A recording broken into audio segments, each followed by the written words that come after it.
अरे सुबह की चोट को तो कब का भूल गए हो। तुम ही बताओ, तनिक भी पीड़ा होती इससे तो इतनी शांति से सो पाते हो ना? तो बस, तो फिर चिंता मत ही करो। मैं रहूंगा ना इसी कक्ष में, ध्यान रखूंगा उसका। तो जे बोलो ना, आपको भी कान्हा के जैसे चादर तान के सोनो। अरे ना, भरी दोपहर में कोई सोता है क्या भला? पक्की बात? हाँ, पक्की बात। मैं लल्ला को ध्यान रखूंगा, तुम चिंता मत ही करो। हाँ हाँ हाँ ठीक है। वैसे भी मुझे बहुत कार्य है। इतना सारा माखन इकट्ठा होगा है, पुराना होने से पहले इन सब का घी निकालना है। जानकी कह रही थी आएगी सहायता करने, तो कहीं ना है। और भले ही मैया को पता ना भी चला हो, पर बाबा तो इस समय प्रतिदिन आपके साथ खेलते हैं। यदि उन्हें पता चल गया तो?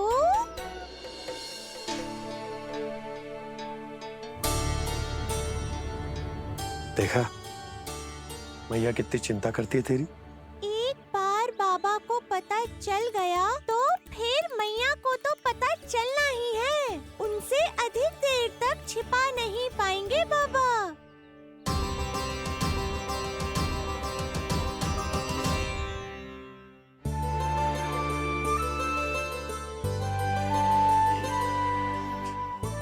तेरी मैया ने मुझे इतना खिला दियो कि मुझे बड़ी तीव्र नींद आ रही।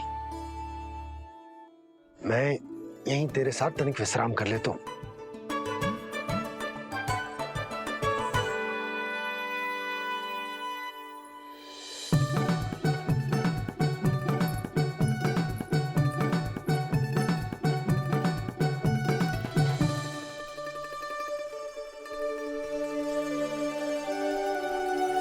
पता था मुझे यही होने वाला है। दोनों बाबा लल्ला आनंद से नींद लो, मुझे बहुत सारा कार्य करना है।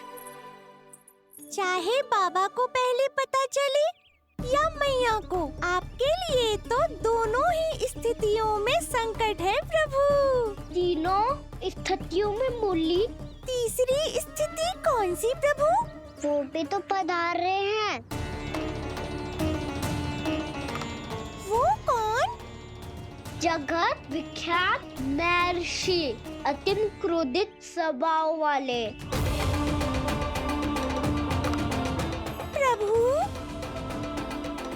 महर्षि दुर्वासा। उनका गुस्सा बहुत खतरनाक है, इतना कि देवराज इंद्र तक नहीं बचे। मेरा ऋषि दुर्वासा का घोर अपमान किया है तुमने देवराज इंद्र। जिस प्रकार से तुमने मेरी वरदान में दी हुई माला को ठुकराया है, उसी प्रकार से तुम्हारा पद तुम्हें ठुकराएगा, और तुम्हारे साथ साथ अन्य सभी देवता भी अपने अपने पदों से नीचे गिरकर श्री विहीन हो जाएंगे। ये मेरा शाप है तुम्हें, ये मेरा शाप है तुम्हें, ये मेरा शाप है तुम्हें।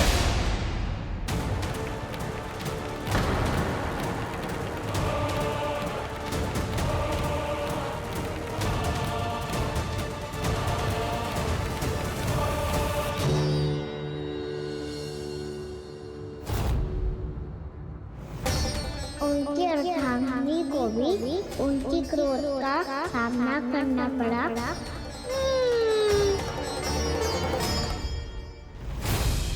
तुमने मेरी आज्ञा का अनादर करके मेरे सम्मान को भस्म कर दिया है कदली।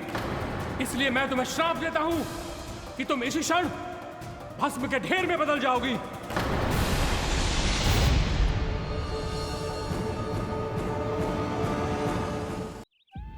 ये क्या किया महर्षि आपने?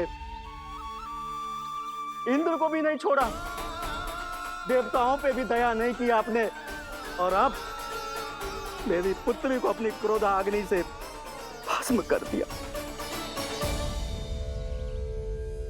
मैं आपकी संवेदनाओं को समझता हूं ऋषिवर, परंतु यदि मैंने देवताओं को श्राप न दिया होता तो समुद्र मंथन भी न होता और उन्हें अमृत भी न मिलता।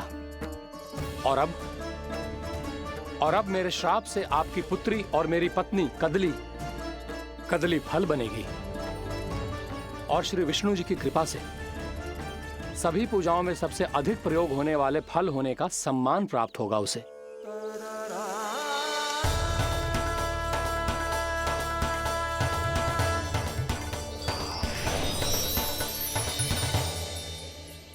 पर इससे आपके क्रोधी प्रवृत्ति को उचित नहीं ठहराया जा सकता।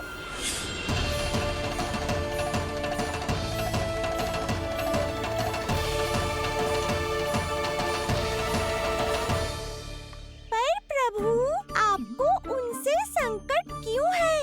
उन्हें थोड़ी ना पता है कि आपने क्या किया है। उनकी तपस्या की शक्ति को कम मत आगो मुरली, उन्हें सब पता चल चुका है। फिर तो फंस गए बुरी तरह से। अब केवल भयभीत ही करोगी, कोई उपाय भी सोचाओगी? प्रभु, इससे पहले कि ऋषि दुर्वासा या कोई और घर पहुँचे, आपको घर पहुँचना होगा ताकि मैया किसी और पर विश्वास ही ना करे। तो चलो फिर।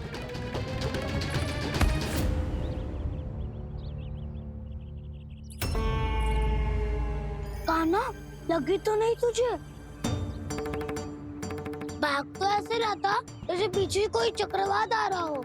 चक्रवाती आरो है ताऊ, रोड का चक्रवात।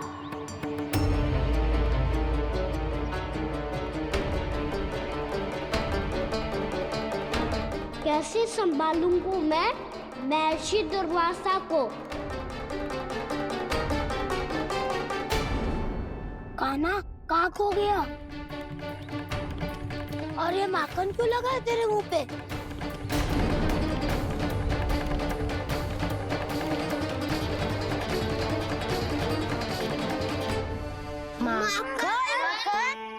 तुम सब यहाँ क्या कर रहे हो? मैंने तुझे चुपचाप घर से निकलते हुए देखा, तो मैं इन सब को एकत्र करके तुझे ढूंढने निकल पड़ा। देखो देखो, उसके मुंह के साथ उसके वस्त्र पर भी माखन लगा है। लगता है माखन खा के ना माखन में डुबकी लगा के आए हो कान्हा। कहाँ से? अकेले अकेले चला गो, अपने पक्के सका से पूछे तक ना तूने। मुझे भी ले चलता कान्हा, मेरी मैया तो बिना पूछे माखन सुने भी नहीं देती। मुझे ऐसा क्यों लग रहा है कान्हा कि तूने माखन चोरी चुप के खाया है, और वो भी किसी अपरिचित के घर से। कान्हा, किसी अपरिचित घर से ना खायो। मैं तो जानकी के घर गया था चुपके माखन खाने। हैं? प्रभु, अपना भेद स्वयं ही बता दिया सबको।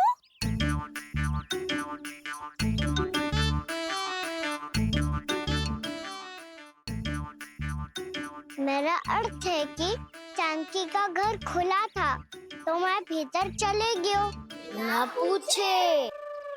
पर वो तो सो रही थी ना, इसके लिए मैंने माखन बिना पूछे ही खा लियो। इसी को तो चोरी करना कहते हैं कान्हा। चोरी? ताई जी को पता चल जाएगा तो क्या होगा तेरा? कौन बताएगा मैया को? हम बताए या ना बताए, तेरे मुंह और वस्त्रों पे लगा माखन स्वयं ही बता देगा।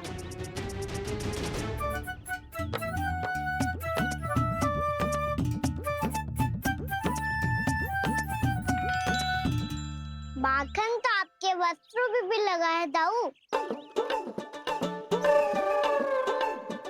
ये तो तब लगा होगा जब तू मुझसे टकराया था। हाँ, मैया तो यही सोचेगी ना कि आप मेरे साथ ही थे। अब बताओ, कौन बताएगा मैया को? वसंता भी ने तो सुना है, ये बताएगा। सोच ले वसंता, मैया को मेरी बुराई सुन के क्रोध आया तो नाना मैं ना बताऊंगा। जब तक मुझसे सीधे सीधे प्रश्न ना किए जाए तब तक मैं कुछ ना बताऊंगा। यदि यहाँ सत्यवादी मधुमंगल होता तो वो पक्का बता देता। तब तो अच्छा है वो यहाँ नहीं है। मैं बताऊंगा ताई जी को, क्योंकि मुझे ताई जी ने सब सूचना देने को कहा था। कब?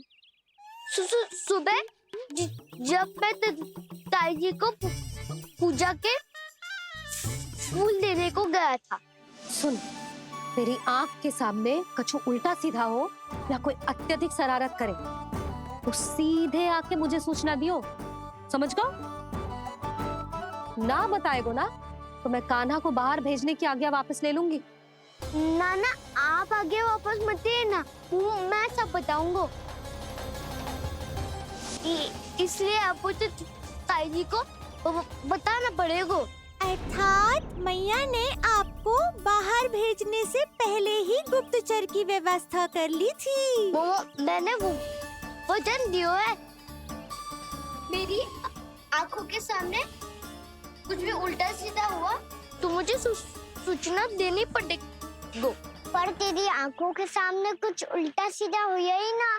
वो बातों में उलझा रखा ना, मुझे बताना चाहिए ना तो अनुचित होगा बलराम। और सखा को फंसाना अनुचित ना होगा, क्यों दाऊ? ये निर्णय मैं कैसे करूं? तो और कौन करेगा? कीचड़।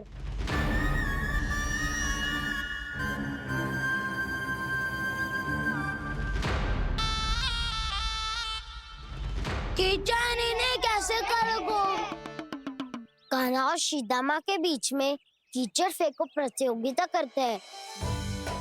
जो जीता सब उसी का ही साथ देंगे। बोलो स्वीकार है? स्वीकार है। तो मुझे भी स्वीकार है, पर नियम क्या होंगे?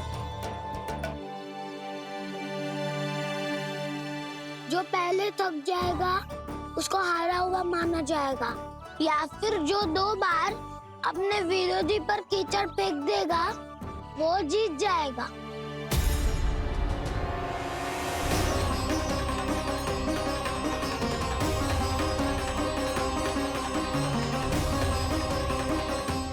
माखन चोरी की घटना के कारण महर्षि पहले ही क्रोधित है। अब कीचड़ से खेलता हुआ देखकर उन्हें और क्रोध न आ जाए। कान्हा तेरा ध्यान कहाँ है? खेल आरंभ होने वाला है। अब चुनौती स्वीकार कर ली है तो खेलना तो पड़ेगा ही। तो फिर चलो।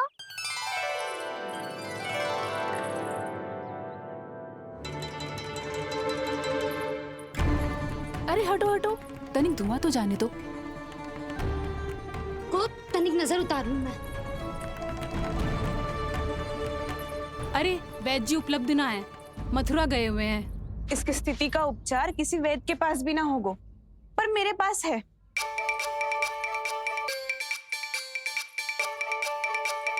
अरे अरे बस करो ये सब। ये अधिकतर समय यशोदा के साथ ही होती है। हो सकता है उसे कुछ पता हो। जाओ, कोई शीघ्र जाकर यशोदा को बुला लाओ। मैं बुला लाती हूँ। हाँ हाँ।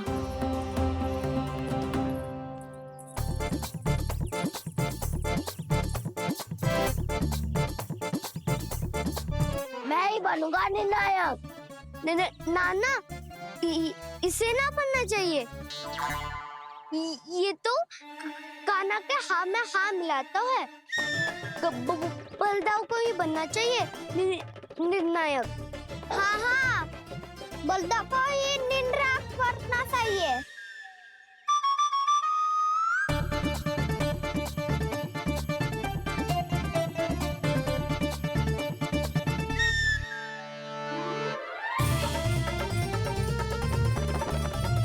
आरंभ करो।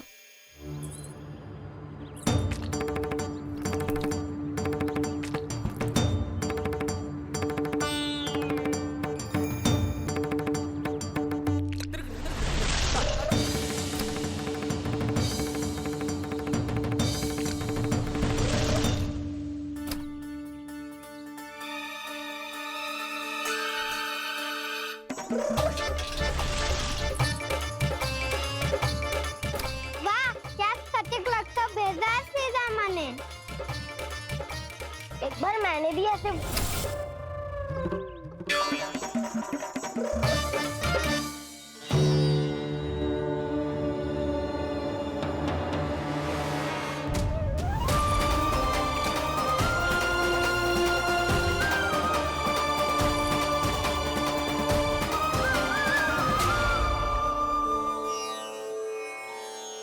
मैं बिल्कुल सही था। जो बालक सबके घरों से माखन चुराए, जो कीचड़ से खेले, वो नारायण का अवतार कदापि नहीं हो सकता। ये अवश्य कोई छलिया है जो कृष्ण होने का स्वांग कर रहा है। इसे इसके अपराध का बहुत कड़ा दंड दूंगा मैं। इसे इसके अपराध का बहुत कड़ा दंड दूंगा मैं। इसे इसके अपराध का बहुत कड़ा दंड दूंगा।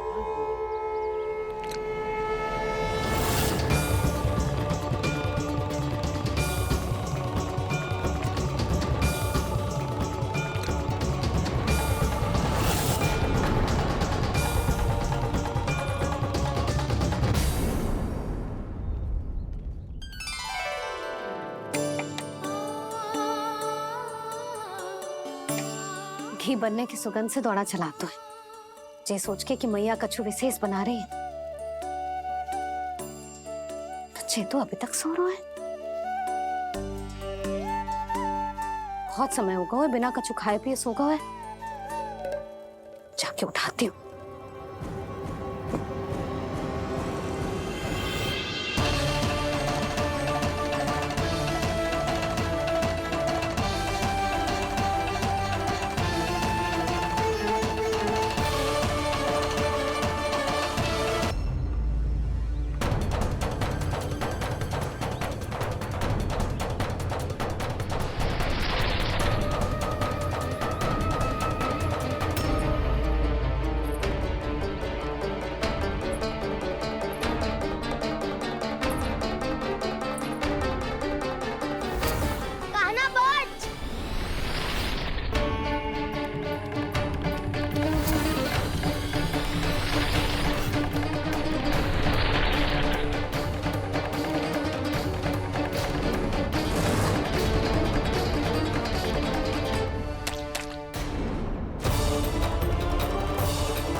जसोदा भाभी, जानकी को कच्चू हो गया है।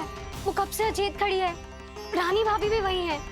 आप शीघ्र चलिए, शीघ्र चलो चलो।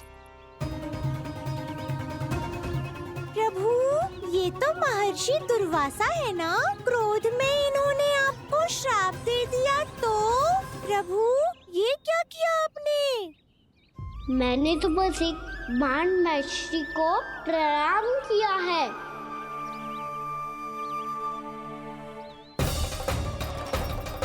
साधु महाराज तो बहुत क्रोधित लगते हैं। आज फिर फंस गो कहना।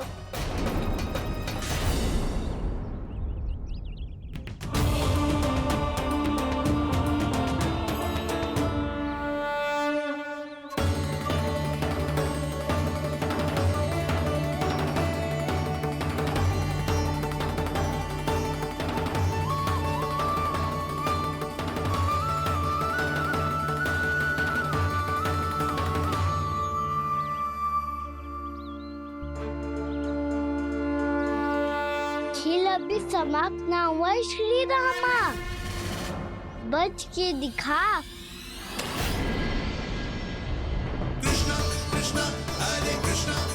ये मैं जीत गो, ये मैं जीत गो, मैं जीत गो, मैं जीत गो, मैं जीत गो, मैं जीत गो, ये मैं जीत गो, ये मैं जीत गो, ये मेरा ध्यान कहीं भटका हुआ था। ध्यान भटकने का दंड पायो, श्री दामानी जीत का अवसर गमायो। ये तो एक साधारण सा बालक है। ये भगवान नहीं हो सकता। पर मैं इसकी ओर क्यों खींचा चला जा रहा हूं? मेरा क्रोध इसे देखते ही शांत क्यों हो गया? आपने नायक हो बलदाऊ। इन सबको बता दो मैं जीत गो। अवसर का लाभ उठायो कन्या ने। इसे न जिता सकते हो आप। पर मैंने इसके सावधान करने के बाद ही कीचड़ फेंका था दाऊ। पर मैं सावधान न था। खेल में तुम्हारा ध्यान भटका श्रीदामा। इस पे कान्हा की कोई त्रुटि नहीं है। इसीलिए नियमों के अनुसार खेल का विजेता कान्हा है। अपने भाई का पक्ष ले रहे हो। वो जो साधु महाराज खड़े हैं ना, उनसे पूछ ले, वो थोड़ी मेरा पक्ष लेंगे। तो चलो। साधु महाराज, आप भी बताओ ना इसे, मैंने कोई छल क्यों है क्या? ये चोरी करता है, कीचड़ के साथ खेलता है और अब इस पर छल का आरोप भी है। फिर भी मेरे मन में इस बालक के लिए स्नेह क्यों उमड़ रहा है? जब से मैं आई हूँ जैसे ही मूर्त बनी खड़ी है। जितने भी उपाय संभव थे हमने सब कर लिए जशोदा जी। जानकी, ए जानकी, ये क्या होगा? तो कछु सुन पा रही है? मुझे उत्तर क्यों ना दे रही?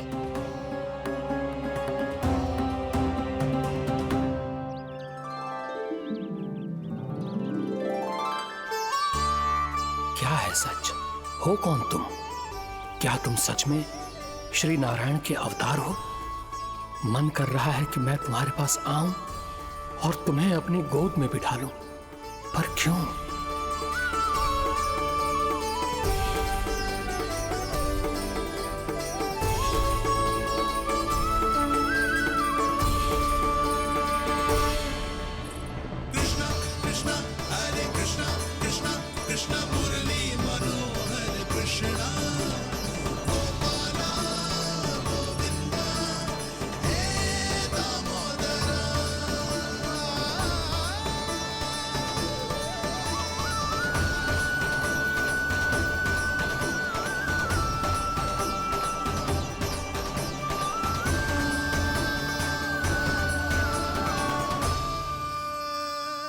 साधु महाराज, आप बताओ ना मेरे सखाओं को, ये जानना चाहते हैं मैंने कोई छल क्यों है क्या? देखने में छली लग रहा है, पर इसकी ऊर्जा में एक विचित्र सी शुद्धता है, विलक्षण तेज है इसमें। लगता है साधु महाराज स्वयं भी भ्रमित हो गए हैं। हाँ?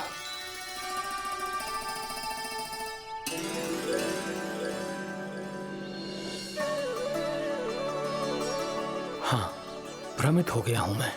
ये सच में भगवान है या केवल एक सुंदर सा बालक?